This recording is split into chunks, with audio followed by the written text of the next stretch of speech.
Je sais pas si vous vous souvenez de l'émission La nuit nous appartient, où il y avait l'animateur que moi j'ai personnellement toujours trouvé un peu gênant, pas très drôle.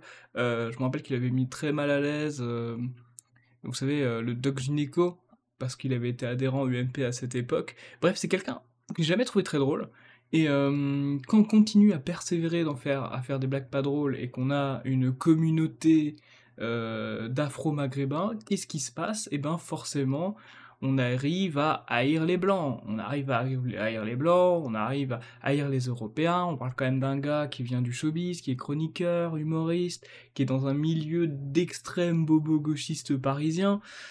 Donc on va lire cet article qui nous vient du JDD, où lors d'une blague, apparemment faut rire, Mustapha El Atrassi, en gros, a dit les Algériens et les Marocains, arrêtez de faire la guerre entre vous, faites la guerre aux Européens. En gros, c'est l'idée. On va lire l'article dans son entier, évidemment, et je vous laisse juger dans les commentaires ce qu'il en est. Alors, libérer du temps pour les guerres, ceux qui savent pas, ça veut dire, je suppose que c'est de l'arabe, hein, mais sûrement de l'arabe ou de l'argot maghrébin, ça veut dire les blancs. Les guerres, c'est les blancs. Alors, libérer du temps pour les guerres, Mustapha El Atrassi invite les Marocains et les Algériens à insulter les Blancs. Dans un spectacle, l'humoriste a tenu des propos hostiles à l'encontre des Guers, mots utilisés de manière péjorative pour désigner les personnes blanches. Des mots qui suscitent un tollé sur les réseaux sociaux. Bah oui, bah oui, vous savez, c'est lui là, ça vous parle. Je pense que ça vous parle. Bref, Mustapha El Atrassi est au cœur d'une nouvelle polémique lors d'un de ses spectacles dans une séquence devenue virale. L'humoriste d'origine marocaine remercie les Algériens de venir remplir les salles, excusez-moi. On est ensemble, on est unis, et je vous dis pour la dernière fois, tout le temps qu'on perd à s'insulter entre Marocains et Algériens, c'est du temps perdu à insulter les Gouers. Évidemment, c'est de l'humour, évidemment, c'est une blague, mais quand même, connaissant le gars, connaissant la communauté, connaissant l'analyse sociologique qu'on a fait tout à l'heure, c'est en réalité un lapsus, c'est en réalité l'expression verbale et explicite d'une haine envers les blancs. Voilà, c'est tout. Bref. Et évidemment, applaudissements de ses fans, hein, évidemment. Avant de répéter à 3 reprises, libérer du temps pour les guerres. Ah oui, eh oui, mais de toute façon, on le savait déjà qu'ils nous détestent, hein. Quand je dis il, je parle de Mustapha Atrassi, excusez-moi, El Atrassi. Évidemment, c'est pas il au pluriel, attention au procès, évidemment. Une phrase qui n'a visiblement pas plu à l'un des spectateurs qui a décidé de quitter la salle. Où allez-vous lui a demandé l'ancien compagnon de la journaliste Elisabeth, excusez-moi, qui a porté plainte contre lui pour coups et blessures. Crescendo là, d'un coup. Apparemment, je ne suis pas le bienvenu car je suis un Gouer, lui a-t-il rétorqué. Et Mustapha El Atrassi de conclure, une fois l'individu parti, j'ai fâché les Gouers, on n'est pas mieux là? Et oui, mais c'est ce qu'ils veulent.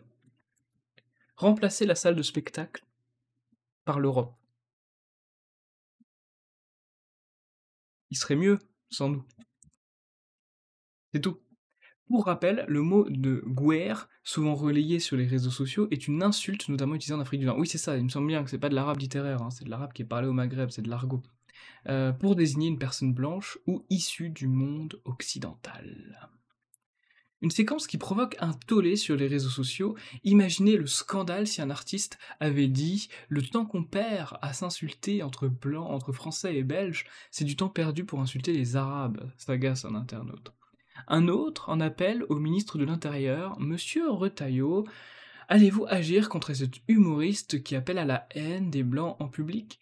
L'appel à la haine et à la violence est manifeste car les Français attendent que vous preniez une décision. Alors moi je ne sais pas quoi penser du fait qu'on appelle le Premier ministre, enfin le ministre, excusez-moi de l'Intérieur, Retailleau, parce qu'en soi, sa blague, je suis pas sûr qu'elle soit illégale.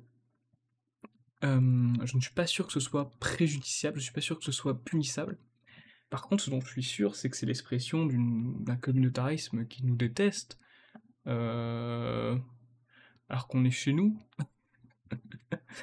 Voilà, pour moi, c'est plus un combat idéologique qu'un combat judiciaire. Attention à pas le mettre trop en avant, parce que si on a un Retailleau qui s'amuse à interdire notre cher Mustapha de concert, enfin de concert de spectacle, ça va finir comme Dieudonné et Manuel Valls. Ce que je veux dire par là, je mets évidemment pas Dieudonné dans le même panier que ce gars-là, hein, que ce Marocain évidemment, mais ce que je veux dire par là, c'est que chercher à le censurer, ça peut peut-être que le rendre plus fort, donc je ne sais pas. De toute façon, je ne suis pas juge, je suis pas magistrat, je suis pas procureur, mais pour moi, c'est pas sur le côté juridique qu'il faut l'attaquer. Pour moi, il faut l'attaquer sur le côté idéologique. Il faut montrer effectivement que c'est la manifestation indiscutable, indiscutable du problème que nous avons. Voilà, j'espère que cette petite vidéo vous a intéressé, n'hésitez pas à la partager, et moi je vous retrouve pour une autre actu. J'ai ouvert un Tipeee pour ceux que ça intéresse, pour me soutenir si vous le souhaitez, c'est le premier lien dans la description. Allez, prenez soin de vous.